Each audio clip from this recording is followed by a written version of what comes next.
You made a fucking direwolf. Our incredible team made 3 direwolves so far. We turned out of that remarkable scientific breakthrough. How 13,000 years in the making. The direwolf is the first de-extinct species. That's fantastic. And he's right. It is a miracle. Except when you think about it, it's actually not. It's science, which I'd argue is actually better and more convenient than a miracle, because you don't have to spend the next 2,000 years worshipping the scientists. You can just be like, thanks.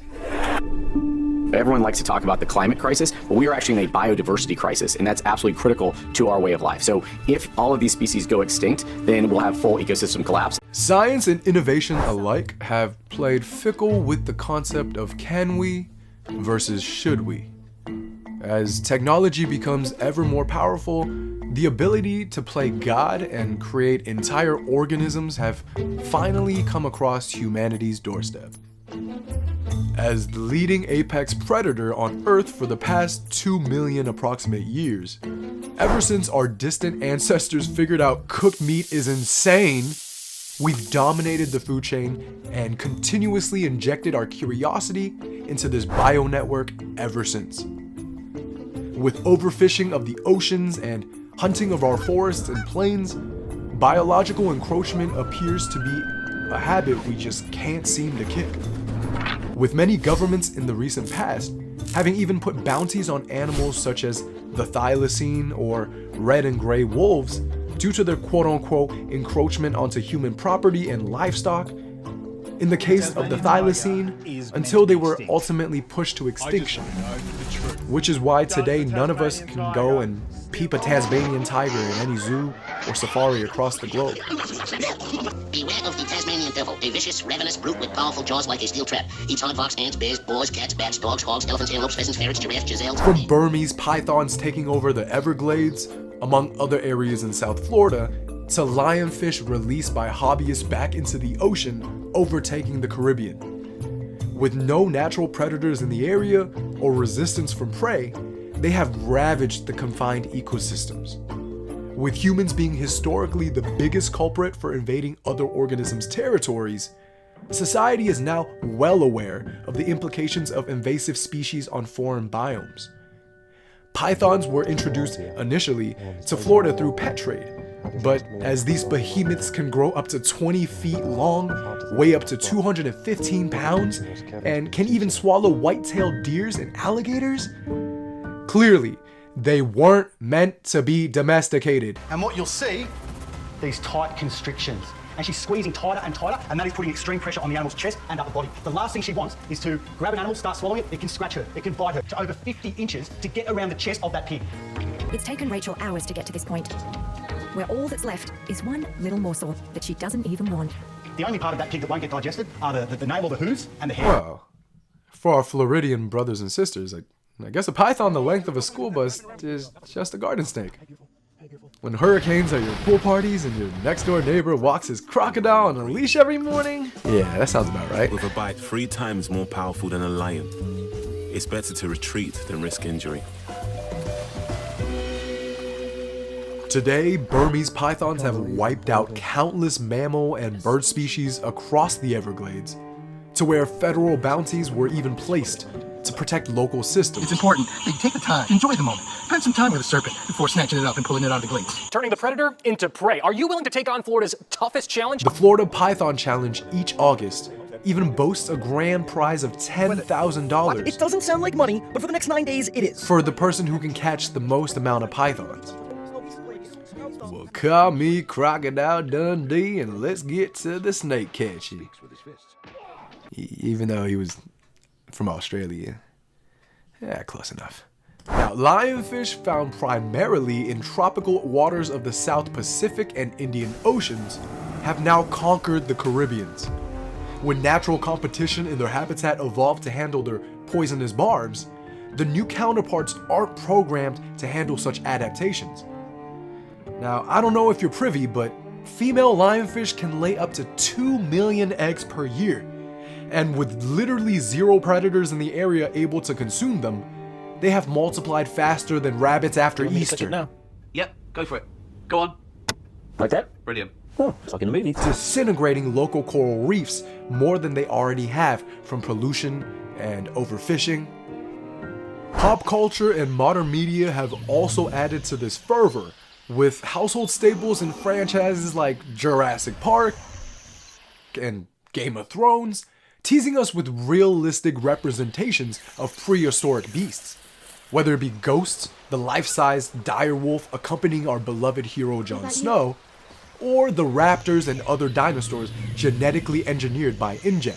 It was a matter of time before Isla Nublar became a reality. In Jurassic Park, the dinosaurs were created using DNA found from samples in an amber-encased mosquito with missing genetic code. There were mosquitoes, just like today.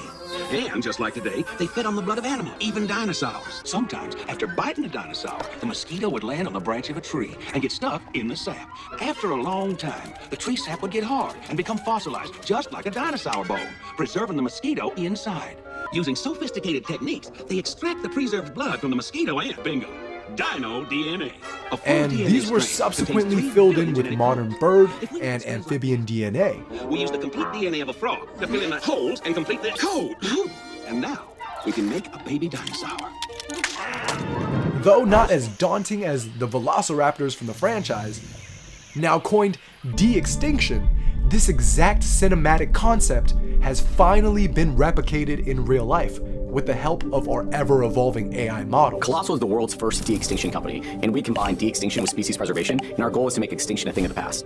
Colossal Biosciences develops cutting-edge technology to protect biodiversity and reverse human extinction. Colossal Biosciences, the bioengineering company based in Dallas, Texas, have taken it upon themselves to create and complete the viral direwolf de-extinction project, bringing to reality 3 baby hybrid, technically direwolves, just earlier this year.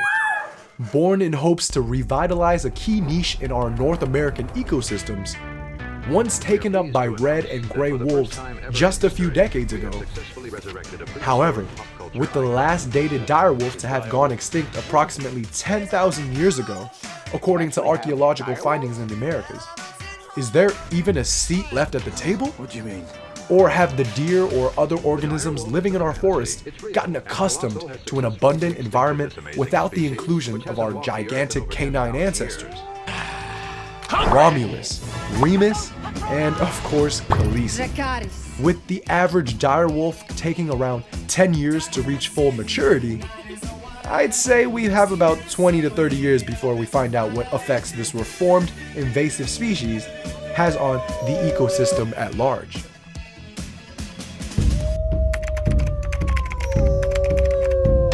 Dogs, or Canis lupus familiaris, other than being an ever-loyal companion to humankind, are also extremely genomically flexible, or as to say, interbreedy, being the reason as to why there has been dog breeding for well over 30,000 years across the globe, 360 officially recognized breeds by the FCI, or World Canine Organization, and, well, you know, pugs.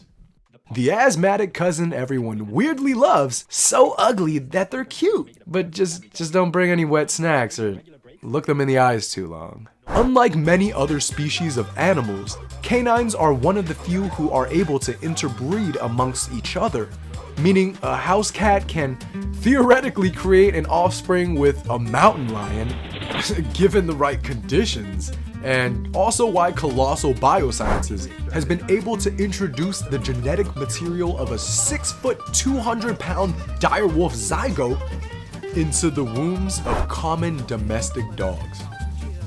Then out came Romulus, Remus, and Khaleesi. Direwolves were, or are, the distant ancestors of the gray wolves we see roaming through northern parts of the US.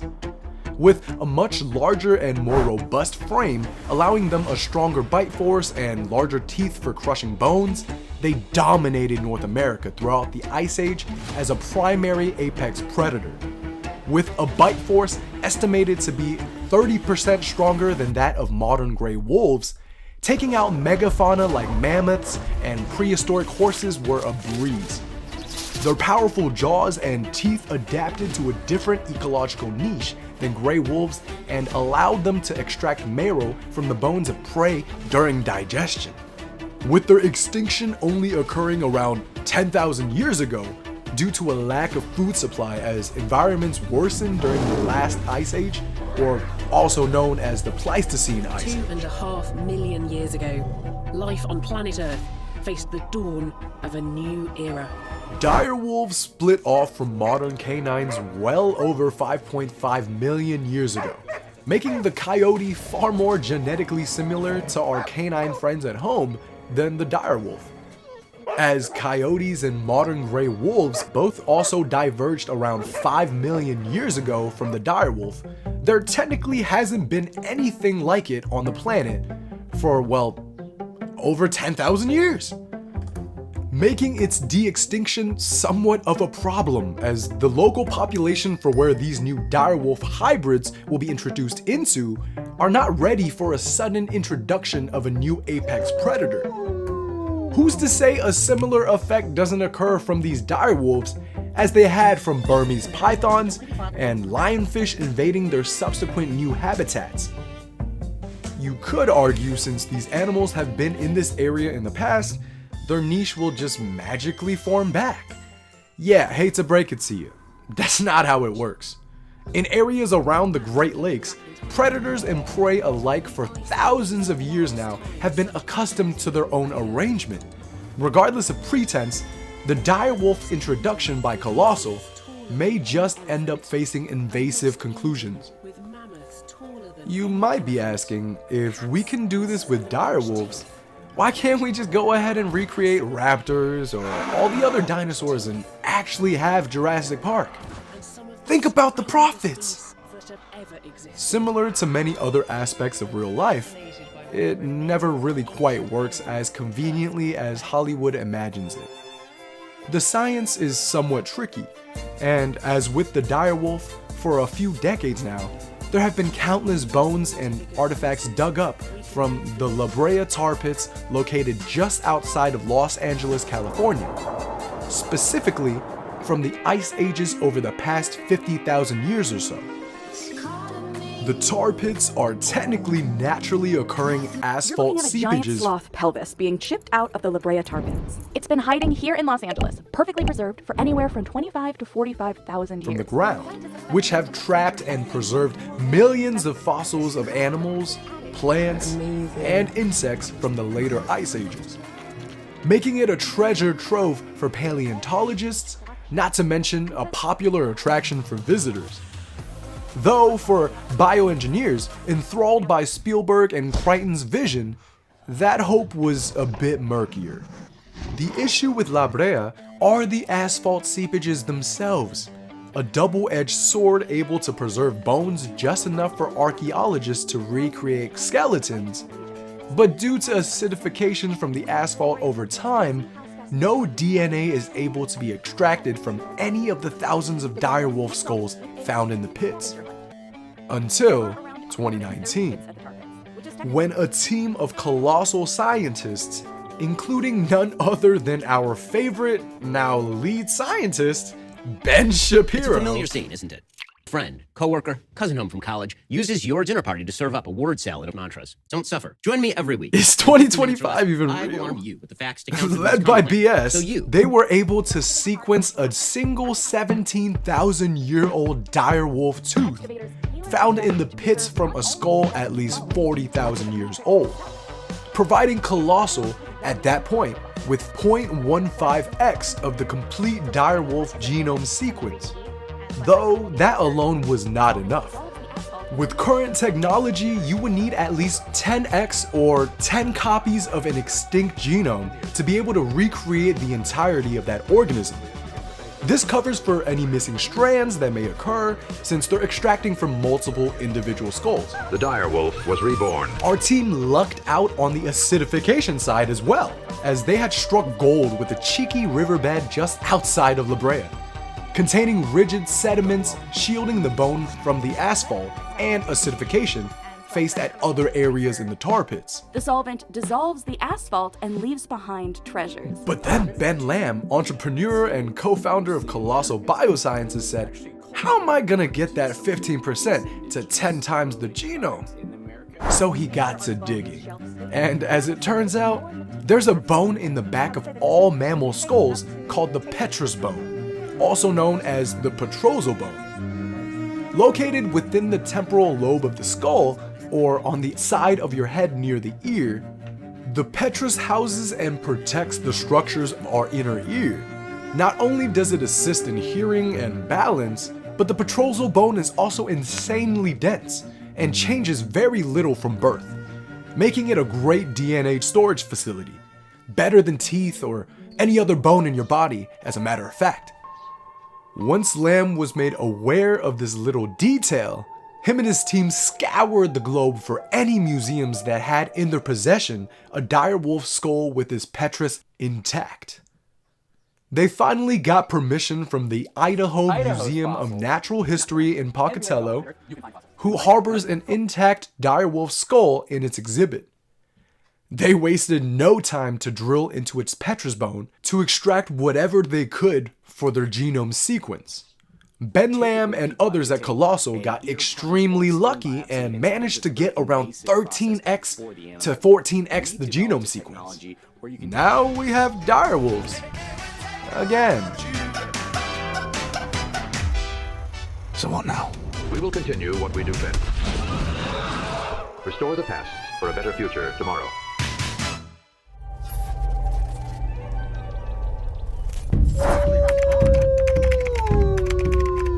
Colossal argues for the case against invasive species, and their co-owner Lamb believes that humans are the ultimate invasive species, taking out countless animals completely to extinction, even when more recently society has begun efforts to revitalize the populations for endangered species on the brink of extinction. The less diverse an ecosystem becomes, the higher the chance of doom. The truth is that extinction happens. Extinctions have happened throughout evolutionary history. But right now, the rate of extinction is estimated to be 1,000 to 10,000 times faster than the base rate in the fossil record. And a lot of that is our fault. We need a solution. Though this isn't a bad concept by any means, we should clearly be trying to keep as many animal populations thriving as possible, and to limit human encroachment and invasiveness as a whole. But in many ways, the damage has already been done, as whenever any population gets to a point where their numbers are so low, genetic variability suffers. Once an animal gives birth to a fetus, around half of the genetic information from both the mother and father are lost, with a slightly higher chance if more healthy offspring are made. However, as we've seen with the red wolf population, whom we desecrated down to only 14 left on the entire planet in the 1980s, regardless of the breeding facilities set up after the 80s, maintaining a population of around 241 in captivity today, since the population restarted with only 14, the amount of inbreeding and lack of genetic variation have made the current population in captivity unfit to transition back into wild environments. Before Colossal's De-Extinction project was announced earlier this year, many experts in the field believed the red wolves to be doomed for extinction in the near future. With this new leap in bioengineering and CRISPR technology, that hypothesis has officially been flipped on its head.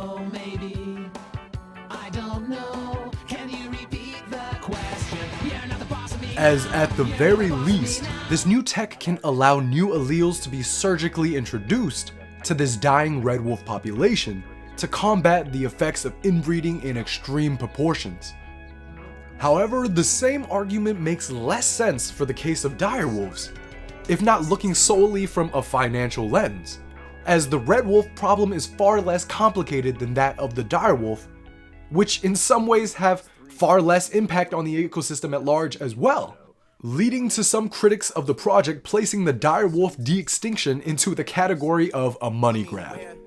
Red wolves slaughtered to the brink of extinction in 1980 are a lot different than direwolves dying out of starvation in 8000 BCE. Since then, prey have evolved and gotten accustomed to smaller and slower predators.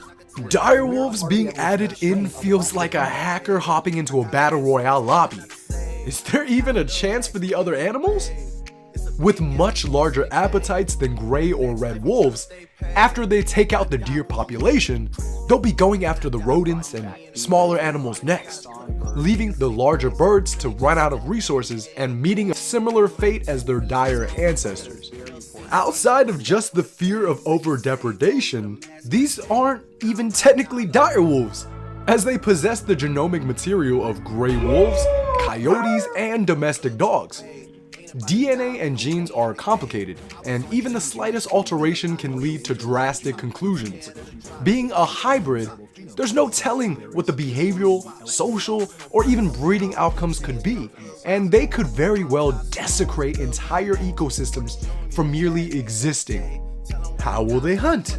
How big will their packs be? How far will their range go? These are all questions that should have been more heavily focused on before embarking on such an expedition as De-Extinction.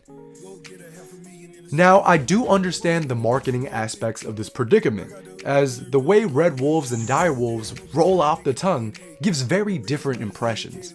To garner the billion-dollar venture capital funding, Colossal is going to have to prioritize promotional value over realistic effectiveness, even if for the time being. And it seems like it works, since its initial raising of $435 million in 2021, with social media hype, along with multiple media outlets and advertising runs, this has garnered the startup a January 2025 evaluation of $10.2 billion. Company called Colossal Biosciences. Revive these extinct animals. How, you might ask? On something called De-Extinction.